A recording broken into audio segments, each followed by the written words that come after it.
Dr. Amit Agravat, tell us what exactly is the GSE program that you have recently been to New Zealand as a part of it.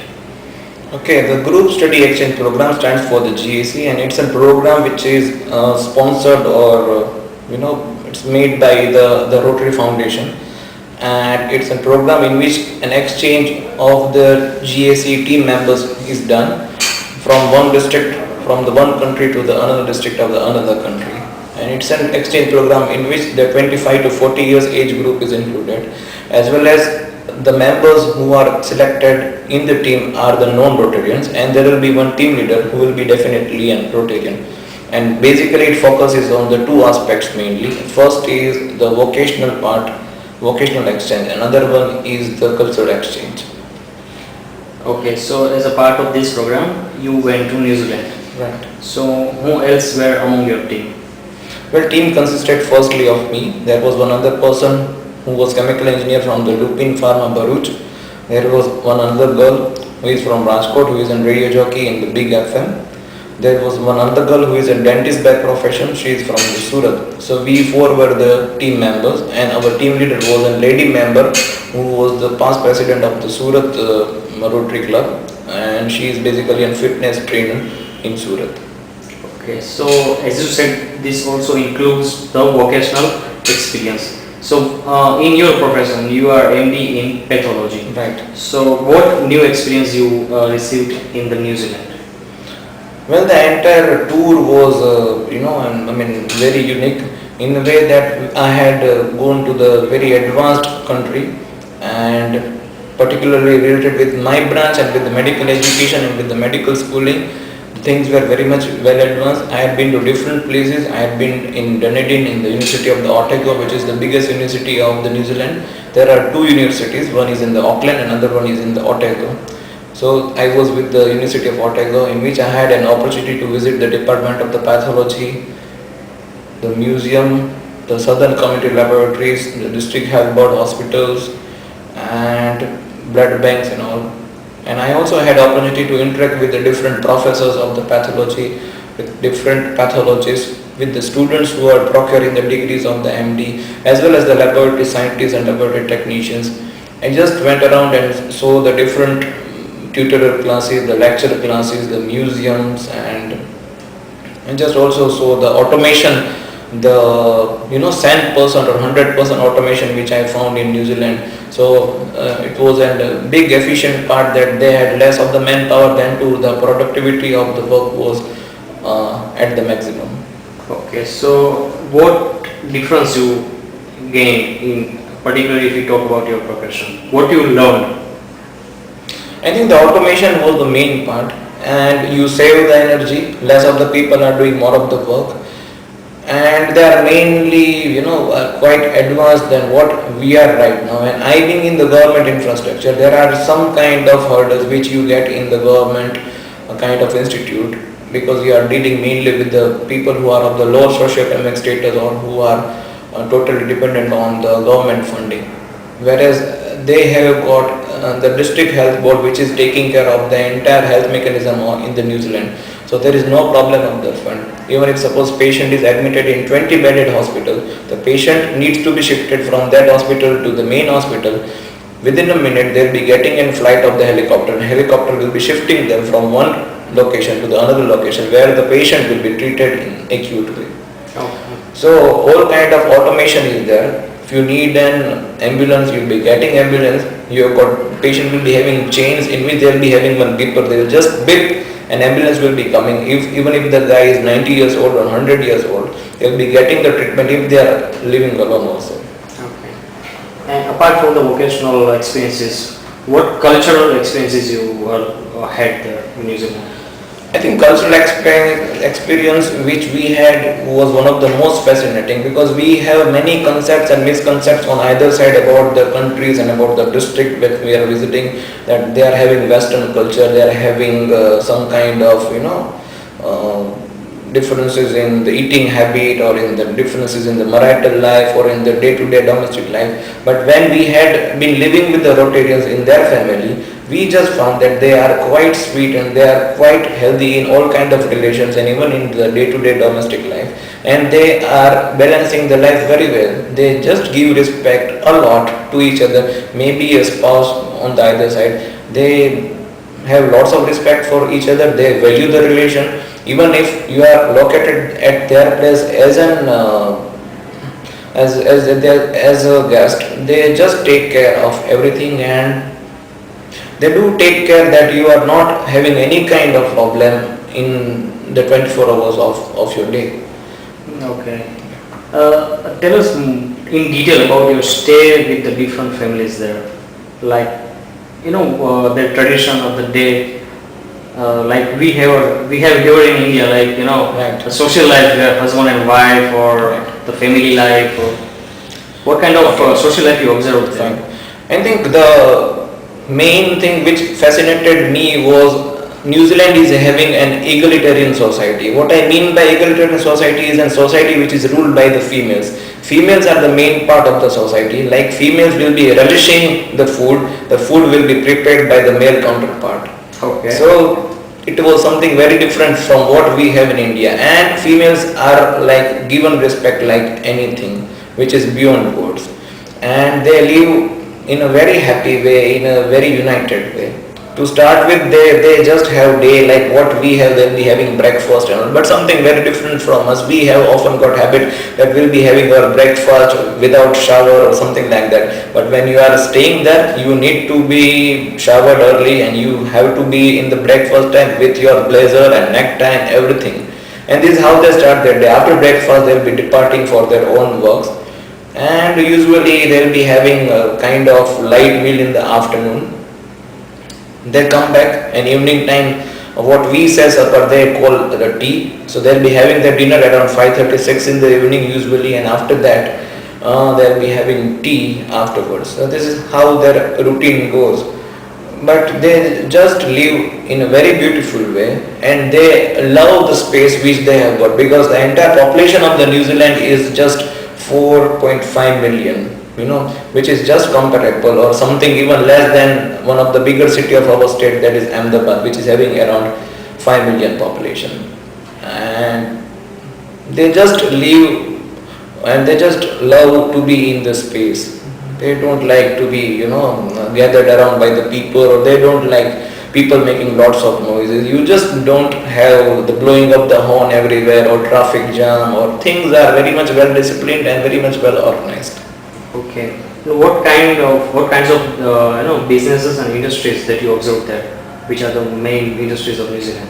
Well, the main industries of the New Zealand is particularly the dairy products and dairy farming. Mainly they have got production of the cheese, different kind of milk products and bread products. Everyone is aware of the Amul industry, which is located in Anand in our India. Amul is the biggest producer of the milk throughout the world. But in New Zealand, the district which I visited had a company which is named Fonterra. Fonterra is the biggest manufacturer of the milk and supplier of the milk throughout the world. And they have got, many different products related with the milk and cheese and butter spreads and all different kind of things which they are exporting throughout the different parts of the world. And because of these are the basic requirements of any of the country, ultimately the New Zealand had never undergone in the bad patch of the life also for the recession. They had never felt the recession, because these are the basic products which are required by each and every country. So one cannot curtail these items. These are mandatory. So New Zealand had never undergone the recession. Another thing is that they have got animal farming. They do farming of the deer, they do farming of the beef, and they also do sheep shredding. So they are famous for the merino wools. Merino wools is one of the thinnest product of the wool, and from which different kind of thermal wears are prepared, and which are very much productive even in the minus degrees temperatures. Okay. You were talking about your district. So in which district you from India you been there, and in which district in New Zealand you stayed? Well, I was representing the GSE team of the district 3060 India, which includes mainly the area of the Gujarat and part of the Diu, Daman and Silvassa and part of the Maharashtra. into the district 9980 New Zealand. This is the southernmost district of the New Zealand, which is located in the South Island, and again in the South Island it is in the southernmost part, which is mainly covering the three regions of the South Island, that is the Canterbury region, Otago region and Southland region. This is a very interesting question, particularly for the Gujarati people who travel different places. That wherever they go in India, at different states or different places, first thing they look out for is a Gujarati restaurant, a Gujarati food in particular. Right. Now you have been to a totally different country, which has totally different traditions from India, and probably it will be totally different even in the food sector. Right. So being a Gujarati, how was it for you? I mean, what kind of food you had there, and tell us more about the difference in food and the kind of experiences you had there with food. Right. All five of us in the team were all vegans. Vegan strictly means that we will not be even having eggs. So non-vegetarian food is something very far, but we will not even have eggs. So we had kept in our itinerary before we had gone for the official program that we'll be having this kind of particular food only. But New Zealanders are very much fond of the non-vegetarian foods and seafoods. They just relish and they'll be having from starting of the day till end, and they'll be enjoying that. Even if you go for the cheese or kind of the bakery products or kind of the desserts or pastries, you will be having everywhere, kind of non-vegetarian tint to it. But we just manage by having different kind of breads, different kind of flavored breads, flavored milks, fruits and juices, and lots of desserts and soups, which were kind of sandwiches or desserts like chocolates and ice creams and different kind of puddings and all, which didn't had eggs. Apart from that, everywhere we had been in the different cities, everyone are very much fond of the Indian food, and they are very much aware of the Indian curries. They are like world famous, and Indian masalas. So they just insisted that whenever we are staying over there, in a day or maybe in 3 to 4 days, in a single time, we should be preparing kind of the Indian food. So we had a mess. We ran here and there to find the Indian type of masalas and all different kind of curries and everything, and ultimately we compiled over there and we had prepared Indian food for them, and they just relish. They are just fond of the Indian foods. And more or less, even if you are visiting in a city which is having or town which is having population of 3,000 people, you get an Indian restaurant. So if you are a visitor, you are not part of the GSE team, you are just moving around in New Zealand, you will be having options of having Indian food anywhere around in the world. And Indian food is very famous, and they just love Indian food. Okay, so did you or your entire team had any problems with the difference in food? Apparently we had. I mean, in other ways, did you ever miss? We missed at times, but whenever we missed badly, we had a break in between in some of the towns where we got the Indian food. They had been kind enough that in a week we were somewhere located in the Indian restaurant where we managed to have all kind of naan, which they call flatbreads, and paneer, which they say like it's an white cottage cheese without salt. So it was nice. We had Indian food within 1 week duration whenever we missed badly, and we had 3 to 4 opportunities where we prepared food as a team for the host families who had been hosting us. Would you like to share some facts that you observed about the country New Zealand? Well, definitely I would like to share. First is the thing, the entire trip, the host families or the people who had hosted us, or the itinerary which was planned for us, was very much disciplined. Like if we are moving at 8 o'clock, we are moving. There is no avenue that you start your day at 8:15 and your tour will be completed in an hour. It will be completed in an hour by any means. So everything goes very much in the time. So nothing is delayed. And they are very much particular that you are in time, you are in dress for the particular function or particular occasion, and you are not odd man out of the function. One other thing I expected about the New Zealand, and which I found correct, was that New Zealand is having number 1 position in the World corruption index. So it is standing first. They are not having any kind of corruption. It is the first country. And New Zealand stands second in the global education index. It is having one of the best education in the world. And even if the Prime Minister, you just think of the Prime Minister, they'll be also, traveling or commuting in the economic class in the airfare. There is no special treatment given to anyone. Law is implemented in the same way to everyone. No one is pardoned if you are committing crime or if you are somewhere in fault. There is no escapism, and so there is no corruption. So the law implementation is very much fine, and you find different kind of things like funny things for us, but for them it is very normal. Like dogs and cats are the part of the family. They'll be taking care of them like anything. I just give you an example. There are clinics which are running diabetic clinics for the cats, cancer clinics for the dogs, and government officially will be announcing a day and with the official diabetes checkup or eye checkup of the cats and dogs and all pet animals will be done. And all of them are very much vaccinated for different kind of diseases. So even if they are biting you, you are just, you will be escaping the disease, you will not be having any kind of disease. What kind of activities you did there as a part of this program, presentations or? Officially we had our 12 presentations throughout our 1 month trip. So we had presented our different kind of presentations in the different Rotary Club meetings in the different cities and different towns. That was one of the activity which was our official activity. Another official activity which we did was our presentation in the district conference of the district 9980. Along with our official presentation, we also had our kind of dancing performance, our kind of singing performance, which also showed the cultural aspect of the India. Did you observe that what they think about India?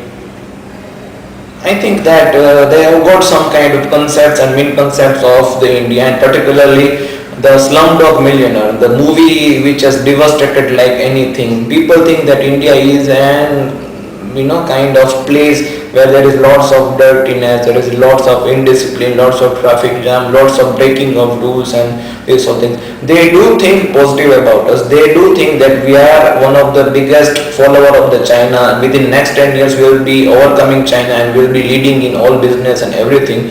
But again, it is like double-edged sword. They think that India is having good part and India is also having the bad part. So it's like either side of the coin. Okay.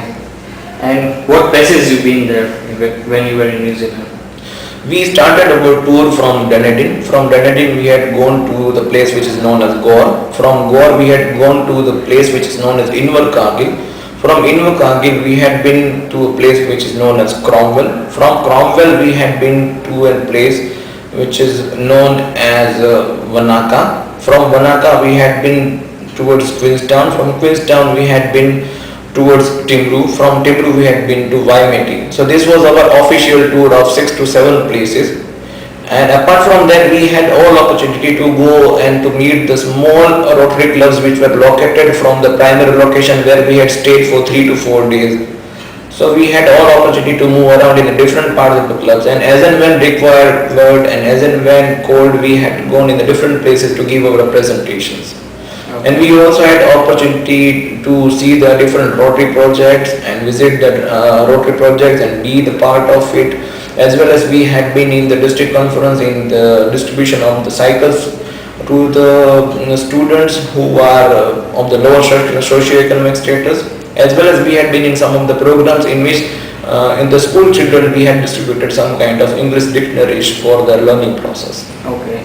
So in a collective manner, what do you take out from this program?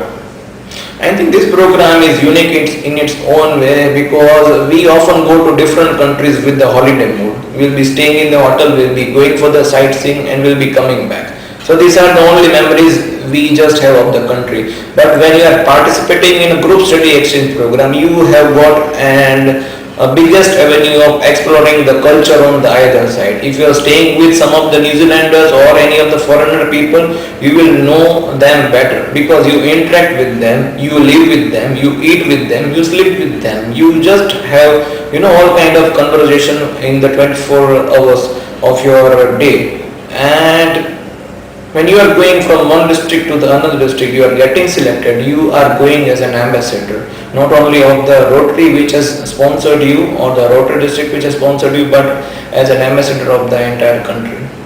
Okay. So out of this experience, would you like to put up any special advices for the future GSE students, GSE participants who will be going to different countries?